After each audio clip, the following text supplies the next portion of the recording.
All right, for the sake of keeping us on time, I know some folks will continue to trickle in, and I had several folks say they'll eagerly watch the recording. Let's go ahead and get started. I'm Rachel Wiley, the Student Services Coordinator at Yestermore Design Build School, and I am the coordinator of the Speaker Series program. It's always a fun part of my job to get to talk to people doing cool stuff in the world. For those of you who are on Zoom, you can ask questions in the Q&A box. That's a lot easier for me to keep track of. And we will answer questions at the end of the presentation, but ask them as they come up, and I'll be sure to field them for you. We are having one more of the spring series next Wednesday. So just keep that in mind. I know the days are getting longer and it's easier to spend time outside after 8 o'clock. So if you want to spend one more evening with us, there'll be the opportunity next week. But tonight we have Mel Baiser, who's going to be here talking to us about Helm Construction Solutions and what they are up to within the confines of the design and build sector, and how they are inspiring a movement for racial, gender, ecological, economic, and social justice. That is all very good, much needed stuff. I'm really excited to introduce Mel. Take it away. Thanks, Rachel. I am going to screen share here a moment, so please bear with me. All right, everyone seeing that screen? We good? Looks great. Excellent. So thank you so much, Rachel, for that, and good evening, depending on what time zone you're in when you're watching this. So I did have the opportunity to watch a few of the other speaker series, and I just want to say I'm incredibly honored to be able to participate alongside some of the really powerful and inspiring industry leaders and visionaries that you've had on the program. So a huge shout out to Yes Tomorrow for the opportunity. Thank you. So my name is Mel Baiser, as Rachel mentioned, and I'm calling in from Wantastigook, otherwise known as Brattleboro, Vermont. As Rachel mentioned, we are, well, actually, we didn't do a land acknowledgement today, so I get to do that, which is great. I am on unceded Abenaki land, and I believe Rachel is as well. And it's fitting that we begin our conversation with this acknowledgement. Indigenous people have been and continue to be at the forefront of our movements for climate justice. And I believe our ability to learn from their wisdom and their leadership will be a defining factor in whether or not we can actually survive this climate catastrophe that we've gotten ourselves into. So to give you just a brief idea of what you can expect from this evening, I wanted to do just a quick overview. I'm going to start off with a short introduction to Helm, and then sharing some of my personal story and how I got into this work. Next, we'll talk about construction, climate change, and why a climate justice framework is critical and strategic. And then I'll wrap up with more details about Helm's approach specifically, and end with a little call to action for you all. And I think Rachel mentioned, if you can, feel free to put questions in the chat. I'll probably ignore them until the end, just so I don't get distracted by them. But excited to have a conversation with you all. So Helm is a construction consulting and management firm based in Vermont, and we have offices now in New Hampshire, Massachusetts, and Maine. We provide triple bottom line business consulting and coaching to high performance contractors, design build firms, and architects across the country. We also have a team of estimators, project managers, and owners reps working furiously right now on all the projects that are going on. And lastly, we provide training and resources on everything from construction business basics to fundamentals of estimating to leadership and management skills that are particularly relevant to our industry. And some of you may recognize my business partner here in this photo. That's Kate Stevenson, who happens to be former executive director of Yes Tomorrow. And you can read our most recent purpose statement there on the slide. So I'm going to get a little personal here. I'm a 7th generation Vermonter, Northeast Kingdom represent. And I come from a large family of French Canadian builders and farmers, which is pretty common in that region. I'm white, I'm able-bodied, I'm neurotypical. I'm also queer and non-binary. I grew up in a poor and working class family with a single teenage mother and an incarcerated father. And I was a first generation college student with honestly no intention of going into the trades. But somehow I found myself working as a carpenter in San Francisco. And we probably don't have time tonight for the long version of that story. But honestly, I can't imagine anything else I'd rather be doing than the work that I have the privilege to do here at Helm. And now I'm living a pretty fulfilled life down in southern Vermont in Brattleboro with my wife and my son. So I overshare some of this because I've come to understand that as humans, our experiences of privilege, of oppression, of power, of trauma, all influence how we see and how we interact with the world. And I'm also working on actively working on being more vulnerable and trying to bring my whole self to spaces like this. So as someone experiencing and participating in systems that dehumanize, I feel part of our power in reclaiming our humanity and working for collective liberation comes from this vulnerability, from acknowledging the harm that has been done by us and to us. And in large part because of my own lived experiences, I've been engaged in some form of activism or organizing since I was a young teen. And while I grew up in an overwhelmingly white and very well-resourced community here in Vermont, I have always identified with those who struggle, with those who work for justice, who seek out community with whom to build a better world. Adrienne Marie Brown, who is an amazing person and writer, in her powerful book, Emergent Strategy, wrote, "If we begin to understand ourselves as practice ground for transformation, then we can transform the world." And that's kind of what inspired me to work on bringing my whole self. So on to construction and climate change. So technically, climate change refers to a change or an alteration in the usual weather found in a place, like rainfall or temperature. It's also a change in Earth's climate over longer periods of time, like rising sea levels, warming temperatures, increases in devastating weather events like hurricanes, droughts, fires. You all, the audience here, probably knows a lot, if not more, about climate change than me. The movement for Black Lives defines climate change as a byproduct of an economic system based on extraction, exploitation, accumulation through dispossession, and white supremacy. Climate change is not an isolated crisis, but a symptom of an economic system that jeopardizes the future of life on this planet.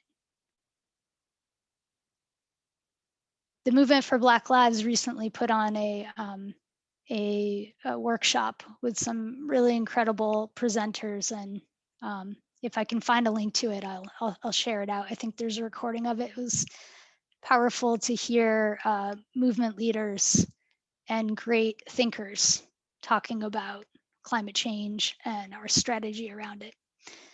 So climate change disproportionately impacts Black, Brown, Indigenous, and poor people globally. So the title of the session tonight is Construction and Industry for Advancing Climate Justice. So it's worth mentioning that building and construction just so happens to account for nearly 40% of the global CO2 emissions. And this is a significant slice of that pie. And honestly, I see it as a tremendous opportunity. When we consider the source and the operational energy used in our buildings, the manufacturing of materials, the transportation, the installation, it's not hard to see that our industry alone, the construction industry, could have a significant impact in getting us where we need to be. And I just want to point out that this slide here is from a report from 2017, and it's already outdated in terms of what we really need to do to get where we need to be. So we must eliminate all greenhouse gas emissions from the built environment by 2040 in order to meet the Paris Climate Agreement targets. And according to Architecture 2030, globally, embodied carbon is responsible for 11% of the annual greenhouse gas emissions and 28% of building sector emissions. So in our industry, we talk a lot about making buildings more efficient, but there are a lot of people in our circles who are just to shout out a few, like New Frameworks and other friends of ours who are really leading the effort in the conversations around embodied carbon. So as the operational energy efficiency increases, the impact of embodied carbon emissions in buildings will become increasingly significant. And we can't meet these climate goals without also eliminating embodied carbon emissions by 2040. So we got a lot of work on our hands. So what is climate justice? This is the human side of climate change, how it impacts people and our communities and our systems. Climate justice is a concept, and it's also a movement. It incorporates the analysis that people experience climate change differently depending on their status and their relationship to power. Climate can and often will exacerbate existing inequalities. I don't think I have to tell you all that. If you've witnessed any number of the natural disasters, so-called natural disasters, you know that this is the reality. In fact, we're living through it now, where COVID, this pandemic, is disproportionately impacting communities of color, Black folks in the US, globally, poor folks. A climate justice framework acknowledges the urgency of the work of addressing climate change. It's urgent, but it also prioritizes a longer-term approach of social transformation. And this urgency, this rush, shouldn't be used as an excuse to deprioritize the concerns or the leadership of those most impacted by climate change. In fact, much of the leadership of the climate justice movement is coming from Indigenous, Black, and Brown communities. The Movement for Black Lives recently launched their Red, Black, and Green New Deal initiative, and I'm super excited about it. And I encourage you to check it out. Their website's listed there. So climate justice is racial justice, and the way I understand it is that if people of color globally and in the US were not expendable, then climate change would not be acceptable. So where does Helm fit in with all of this? You know, our company was born out of a reaction in certain ways to some of the dysfunction and the challenges that I experienced and that others in our company have experienced. We knew there had to be a better way to do construction. from disorganization, poor communication and follow through, lack of actual business and management skills, toxic masculinity, racism, ableism, homophobia, I could go on and on. Climate insensitive building practices. We at Helm believe that our industry can just do better, right? And we're just one small business trying to do our part to influence this huge industry. And sometimes it feels overwhelming because the industry is so big and the work that we have in front of us is so big. But obviously none of us can do this alone. And we have to start somewhere. Just to go back for a moment, I should comment on the pirate ship there, I'm sure. It's kind of a little bit of a joke internally, but I am a visual person. I really like storytelling and images, and Helm, while the creation of our business name really was not necessarily inspired by nautical references, although we do feel like we're often at the helm of things. I've sort of woven in this way of understanding our business from with all these nautical references, and it's mostly to have fun with it, but hence the pirate ship there. And you'll get a little more of this. So, when I think of our work, over there on the left is our current iteration of our organizational chart with our many arms, our tentacles of work.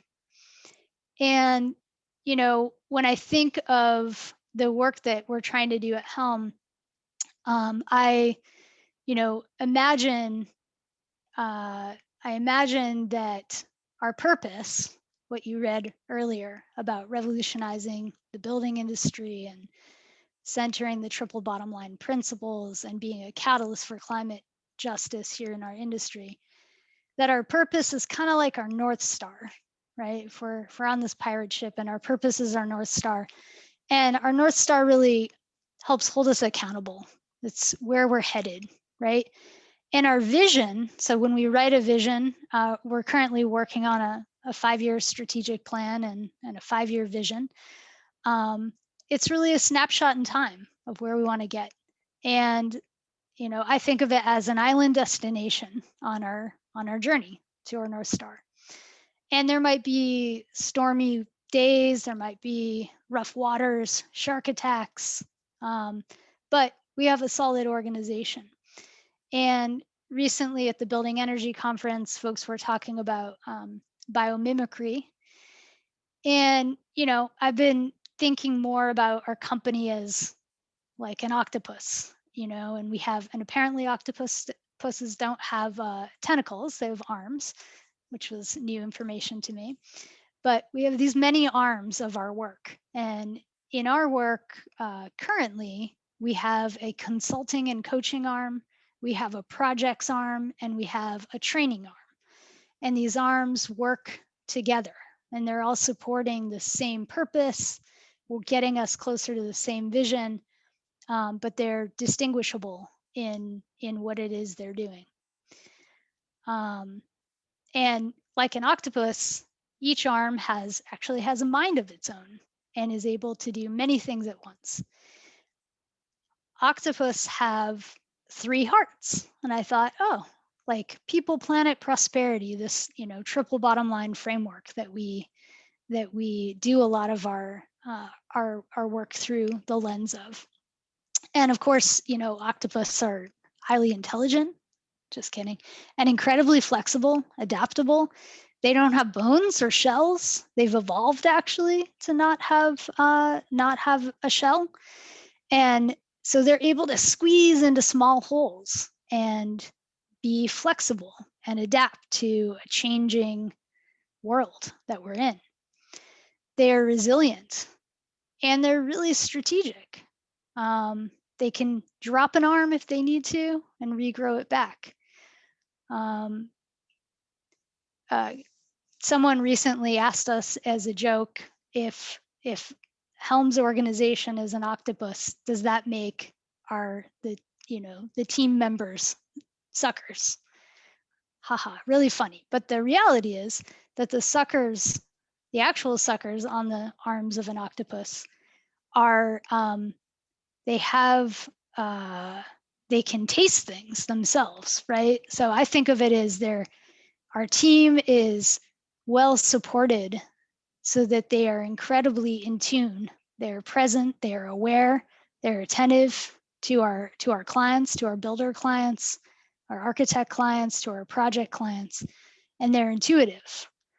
And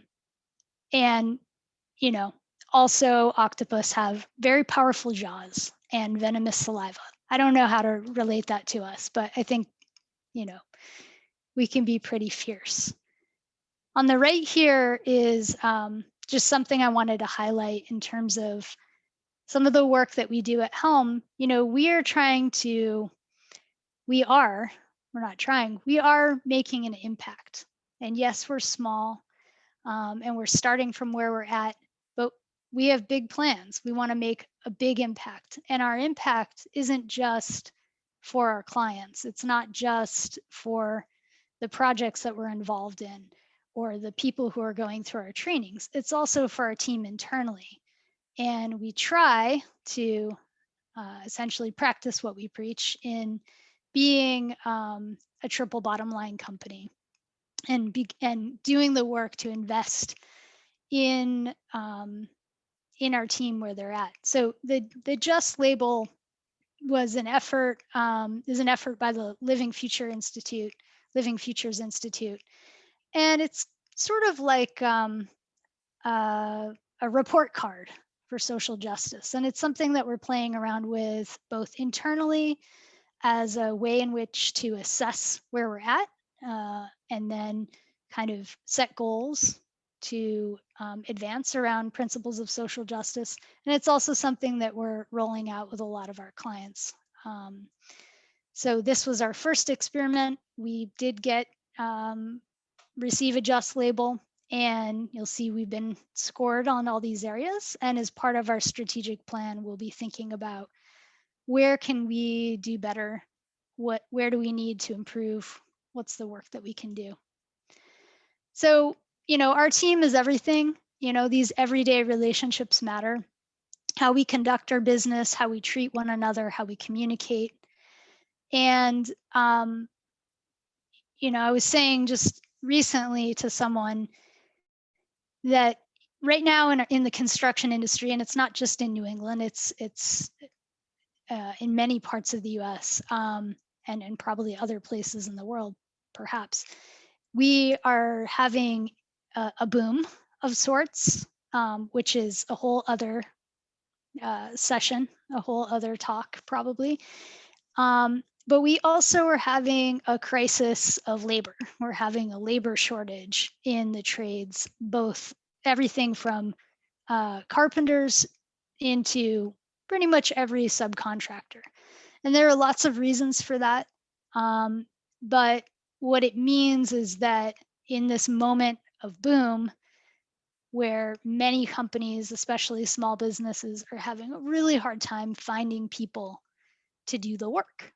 And in my mind, it's this tremendous opportunity to both turn inward and invest in the team you already have, and really think about, rather than going out and hiring some skilled carpenter who is outside of your company, looking inward and saying, who's been here a while, who is sort of graduated on from an apprentice, and maybe we can get them some training. Maybe we can support them to grow into a leadership position. So a lot of what Helm has been doing this year, interestingly, is supporting our builder, design build, and architecture firms to deal with this moment of really being, fortunately, having an abundance of work, but being stretched very thin, having a hard time hiring and retaining people, and just, dealing with lots of stress, and lots of clients who want things and want them now, and don't understand that we're also experiencing major supply chain issues and massive price fluctuations. So anyone listening in who is in the construction world knows what I'm speaking of. So this is just a snapshot of some of the Helm projects that that we've done over the years. In our consulting work, we are meeting companies where they're at, and we're really we start off with essentially an assessment of kind of what are the areas of their business that could use support or growth, where are they doing really well, and then we also, of course, listen to them and what they feel like are their pain points. Sometimes we will jump right in and work alongside them. And we found that for some companies, particularly smaller residential companies that really can't afford to go out and hire a full-time estimator, for example. And many of these companies are run by tradespeople, by people who fell in love with the craft of construction and woodworking, and found themselves in a position of then running a company. And so there may be certain skills like bookkeeping, management, business planning, and even estimating and project management, or HR, that are not necessarily in their skill set. And so that's one of the things that we spend a lot of time doing, is really trying to shore up these companies that we're working with, and either working alongside them, and kind of giving them support and training and mentoring in some of the basics, like bookkeeping and estimating and project management. Or we are actually going out and helping them essentially create a position, hire folks, onboard those folks, mentor those new hires, making sure that they're retained, so that these companies can go off and be independent and successful on their own. And that's on the consulting side. On the project side, so this is where the arms of our business sort of overlap and interconnect. We might work with a company and support them with estimating or bookkeeping or office or project management. And sometimes we are approached by clients who want to build a home, or by an organization that wants to do a campus expansion, or a major overhaul of their facilities. And so we will jump in and work as an owner's rep in those cases. And we're finding that we're often able to connect people, connect our clients with really great architects or really great builders, because they're people we've worked with.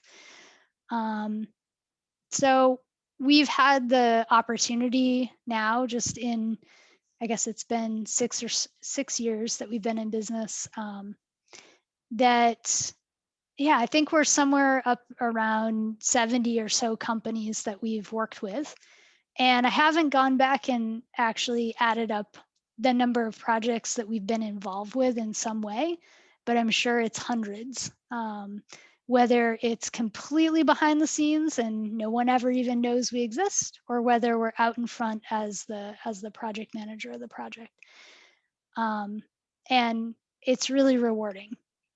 So, our hope and our strategy at Helm is to really prioritize the companies who are showing the most leadership and the most potential around kind of advancing a climate justice focus in their work. So companies that that are already engaged in high performance building or natural building, companies who have an awareness around climate change, companies who really are prioritizing their team and their whether it's their benefits, or they may be a worker-owned co-op, companies who have an awareness around that. And you know, the last characteristic is that we typically will only work with companies who are willing to put in the work that it's going to take, and are excited about change and evolving. So our goal has been, our strategy is to align ourselves with companies and do what we can to support them to be the ones who succeed and carry forward this work that we desperately need to be doing. And we measure our success based on the impact that we can have. So if you are looking for ways to get more involved in this movement, and I have to say the environmentalist movement, quote unquote, has really has come a long way, has evolved significantly. And I wanted to just raise up and highlight a few of the organizations that are working locally and nationally at the intersection of climate change, climate justice, social justice, and also a few of the organizations that are really grounded in our construction industry. So the Climate Justice Alliance, if you haven't heard of it, and I've put the websites there if folks want to check them out, but they are a national campaign, actually international, I believe, and they're an alliance of lots and lots of other more locally based organizations who, incredible leadership. And I just wanted to share some of their strategy and their work. They have a 4-point strategy to inspire and organize bold action by communities on the front lines of climate change to challenge the extractive economy that is harming people and ecosystems. So, to build resilient, regenerative, and equitable economies rooted in place-based webs of social and ecological relationships. Number 3 is to expose the false promises posed as solutions to the climate crisis, so that precious resources are not allocated to programs that exacerbate social and economic inequality or cause further ecological disruption. And 4, to confront governments and industry to act boldly on climate change. So I want to raise up the fact that a lot of these organizations and national initiatives, which are primarily being led by folks of color, by Indigenous folks, are putting out valuable, powerful, and all of us here in the movement should be looking for that and reading that and looking to their voices and their leadership. There are several other organizations here, but a few in the construction sector. So NESI, the Northeast Sustainable Energy Association, which Helm is a member of and active in, they just finished their building energy conference, which typically is in Boston and New York, and this year and last year was virtual. But NESI has been around for a long time, and I've had the pleasure of seeing them grow and evolve and change over the last several years, and really embrace, I don't know if they would use the word climate justice, but really embrace this lens of their work, and recognizing that their work in the design and building profession isn't just about energy efficiency. It isn't just about fossil fuel construction. It's much bigger. It's about building this world, that we think will be resilient enough and that we want to exist in, right? And so there's also Builders for Climate Action, which is based, I believe, out of the Endeavor Center up in Canada, and putting out awesome resources and just information around the intersection of construction and climate justice. So definitely check them out. So ADPSR, which stands for Architects, Designers, and Planners for Social Responsibility. And they have been around for many years and done a lot of work within the architectural profession around around social justice, around racial justice, and now around climate justice. And then the International Living Future Institute, which sponsors the Living Building Challenge and also the Just label that I showed you prior. So some great resources to check out. So I believe that climate justice is the movement that we've all been waiting for. Maybe waiting a little too long, but it's the one that unifies all of our humanity with the natural world. And I wanted to quote my friend Chris Krass from his book, Towards Collective Liberation, because it's inspiring. And I want to end on an inspiring note, which is, let us make powerful contributions towards collective liberation. Let us embrace the complexities, challenges, and beauty of building effective movements. Let us organize from a place of love that helps us honor and respect our own humanity and the humanity of others. Let us build, create, celebrate, and learn from our mistakes and win. We can do this. So thank you so much. I wanted to leave extra time here for questions and discussion. And I'm just going to stop the screen share. That was awesome, Mel. I particularly enjoy your octopus analogy. I think it Oh, thank you. I'm still working with it here, but I'm also a big fan of puns, so the suckers joke was good. Yeah. So yeah, folks, if you have any questions, you can pop them in the chat, and we will answer them. And I will say I sort of, well, I didn't go into all the detail of what Helm does because I assumed that there might be questions about that. And, you know, it's also just weird to talk for an hour about your own company. So, but more than happy to hear questions and also ideas. You know, one of the things that I've been really pondering as we write this strategic plan is how can we be most impactful? Because we actually do want to win, right? Or we do want to we want to participate in a way that makes an impact. And when the need for the work that we do is so great, sometimes it can be really hard to make decisions to prioritize working with certain companies over others, or where do we draw the circle around what we do. Yeah, so I'd love to hear people's thoughts if they have any, and if not, we can have a conversation. Well, I don't know if you caught last week's series with Pat Daniels from Constructing Hope, but I asked her a similar question. Have you thought of creating and offering a framework for other people to do similar to what you do in their communities? Interesting. So spare time you have. yeah. Well, yeah, that is something I'm working on, is trying to find more spare time.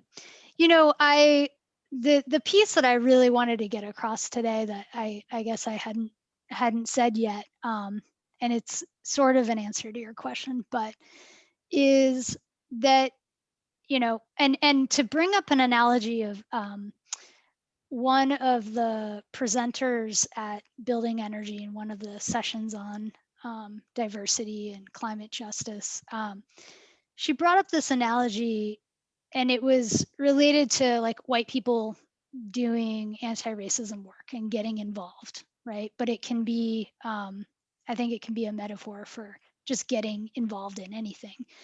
And it was, you know, reminding people of when when we were kids, or at least when I was a kid, and people would jump rope on the playground, whatever it was called, where they'd have multiple ropes going. And there was this like nervousness or this hesitation while you were watching the ropes go to jump in. And the analogy that this woman was sharing was just like, don't wait until it's perfect, or until you have all the answers, or until you know exactly what it is to jump in, because we need you to jump in now. And I think when it comes to climate change, it can be so overwhelming for people, and particularly for people who have the privilege to not be impacted by it on a daily basis, that it's overwhelming, and you want to check out, and you're like, throw my hands up, I don't know what I can do. And whether it's climate change or racism or transphobia or whatever the issue is that you're wanting to be engaged in, I think my message is that you can start wherever you are, wherever you're at. You don't have to go be, I think I had a picture in one of my slides of me being arrested in a direct action at the start of the Iraq War in San Francisco, which was like a defining moment. This engaging with justice doesn't have to look a certain way. And I think I never in my life imagined that I would be running a business consulting firm for contractors, and that I would be mostly hanging out with, not gonna lie, mostly cis white men, helping them get their systems in place. But it's every conversation you have, every opportunity you have, whether it's with your kid's school or in your town or through your work, there are always opportunities to engage. And it can look a lot of different ways. So that didn't explicitly answer your question, but it was something I wanted to say. Yeah, it made me think of what you said about kind of putting the human first, and how we interact with the world and with the people around us. If we put the humans first and get us back in touch with nature, then like the things that society has put in place to create perceived division and competition begin to melt away. We have a question from Andy. Yeah, I see that. Hi, Andy. So I'll read the question on Andy's behalf. Sure. Can you talk more about what can be done, or what Helm does, to help move the building industry, designers, builders, and clients towards more climate-friendly practices, challenges and successes both? Yeah, great question. Yes. And we just had a company retreat, and we were talking about this recently, because we're like, well, the most strategic thing is to work with super huge construction companies who are building these huge buildings, or building, frankly, like, sky, multifamily, I'm blanking on the word, but you get my drift. And at Helm, we're like, and that's not what we want to do, and that's okay. So we have to balance these things, right? But in terms of what we can do I'll speak to our little sector here, which is mostly small and medium-sized residential, light commercial construction firms, and design, build, and architects. And I think we're trying to meet our clients where they're at. And so if we have a new company that comes in and they build new construction, then the sort of lowest hanging fruit is to support them to build their new houses better, right? To either build to a passive house standard, or to be inspired by the living building challenge principles, petals. So there's opportunity there. But in general, there is a dissonance, a disconnect between our circles, and I'll include Yes Tomorrow in that as well, and probably many of the people listening, where there's a lot of focus on single family homes in rural areas that are like passive house or near passive house. And we all feel great about it. But to be honest, it's not really the best thing for the planet, right? Like we all know this, like in Vermont, we have a housing crisis in Brattleboro. It's particularly with the recent influx of people moving here, it is not accessible or affordable for regular, or for working or middle class families in Vermont to buy a plot of land in the woods and develop it and put in infrastructure and build even a small modest home.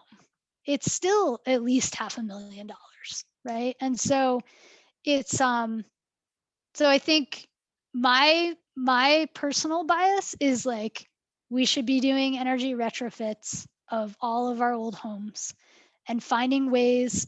Massachusetts is definitely ahead of us in terms of offering incentives. Offering incentives that actually make a difference. No offense to Efficiency Vermont, they do amazing work at VEIC, but it's just not enough money to turn the table for most people. So energy retrofits, more multifamily, more co-housing opportunities, and I'm thinking in our sort of rural New England areas. And then in urban areas, it's like, yeah, every commercial building should be to whether it's passive house standard or some iteration of that. And I think looking to who are the industry leaders, right? And industry is a huge term in that there are all these different sectors. But if we could have a strategy where we're looking at large scale commercial construction, we're looking at multifamily, and we're looking at the residential sector and the renovation sector, and really some Vermonters aren't going to like this, but we need to have codes. We need to have some way in which to establish standards for how we build. And then, a lot of the work that I've been hearing new frameworks raise for years and years, and finally it's being amplified, and other folks are raising it, is around using carbon sequestering materials. It's like it's not just enough to build an efficient building envelope or to build foam free. We really need to be reversing, right? We need to be building with materials that are restorative, and then outside of just one quick thing outside of how we build is the conversation around the community and the sustainability of our cities, of our towns, of our communities. I'm not going to lie, we work with a lot of companies who are building second and third homes for people who are moving into areas, and making it, like I said, very difficult or impossible for local folks to find housing. And it is really painful. I mean, I heard someone refer to it as climigration the other day, which we're going to just keep seeing more of. So Andy, solar, obviously, renewable energy, there are so many strategies, but I think right now we're in such a critical moment. We have to look at all the different strategies, and we need to do all of them. So. That was a great answer. We have a comment/question from Jay. I'll read it as well. I'm a white cisgender male. I'm a certified passive house consultant and a registered architect. One of the first questions I ask potential clients is, how far above energy code do you want your project to be? I know other designers that won't take projects that aren't net zero or passive house certified. I feel good about leading clients to a higher level of sustainability, but I wonder if I need to just refuse projects that aren't high performance. Yeah, I love that question, Jay. Having been someone who has been part of the design and planning stage for many, many, many residential projects with many different clients, I will say that as an architect, you have to you have to be there in their best interests and, be their advocate and look out for them. I find that a lot of architects and a lot of builders and design builders are not, they're just saying, oh, you came to us, this is how we do what we do. And not really, not to say you're not going to give them the option, because it is important that clients know what they're buying and that you understand their values. And it may be that you have a series of questions, and if your values don't align, you do move on from them. However, even with the work that Helm does, we may be approached by a builder who isn't a high performance builder, and we have a choice to make where we say, you don't meet our standards, or we don't have the same values, or it's an organizing opportunity, right? We need more people to be building like this and more people to understand how critical it is. So in terms of, understanding clients' priorities, I mean, that's an important question to have no matter what, right? I actually force my clients, not, forceful way, but I make my clients decide the order of priority between budget, schedule, design, performance, etc. Because usually it's a tool to get couples to air their differences, but regardless, it's something I get them to do so that we can come back to it later when they're really upset about XYZ thing and remind them of what they said their priorities were, and then regroup if we need to. So on the question of high performance, I think it's more about you deciding how it is you want to do your work in the world, and it's not really up for negotiation. There are ways to quote unquote value engineer or build, like the pretty good house movement, right? Which is like, how can we still have durable, healthy, efficient, energy efficient, healthy homes without making them completely inaccessible to people who don't have millions of dollars, right? Because sometimes it's a difference between build a home with great insulation, or build a home with good insulation, or don't build a home at all, or renovate your house and do a deep energy retrofit, or don't renovate it at all, right? And so we have to be able to find ways to be strategic in that work. And and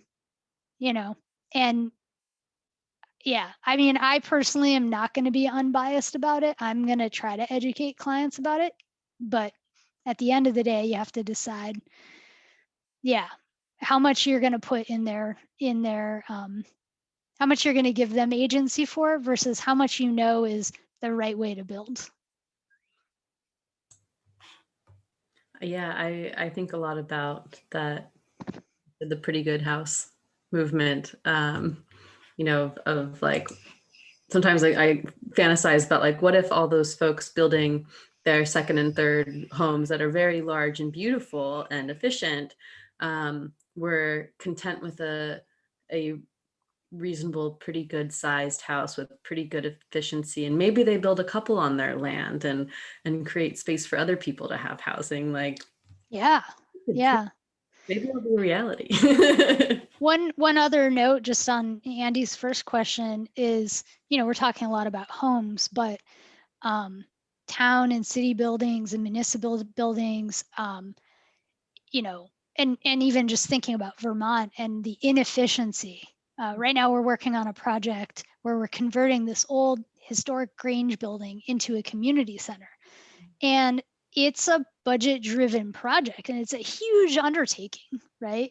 To try and make this building structurally sound, to code, energy efficient. I mean, the aesthetics are like, that's like the last of the things. But really, like, trying to find ways to harness, I mean, I can't predict the future, but I have a feeling that there are going to be more resources for workforce development, for energy efficiency work, for climate kind of based retrofits. And my hope is that we can all get our acts together enough, and by, us, I mean like our officials, our elected officials, and all of us, to to harness that and to get some exciting projects underway, because we could have a really big impact if if we dealt with our existing buildings and set standards for all new buildings. At the end of the day, though, I was listening to Biden's speech the other day, after the fact, and the way in which, while it's obviously a change from our previous administration, a lot of the conversation was about like us against the world. It was all about like, we've got to win, and us against them. And it's just like, we've got a long way to go. We've got a long way to go. And honestly, our elected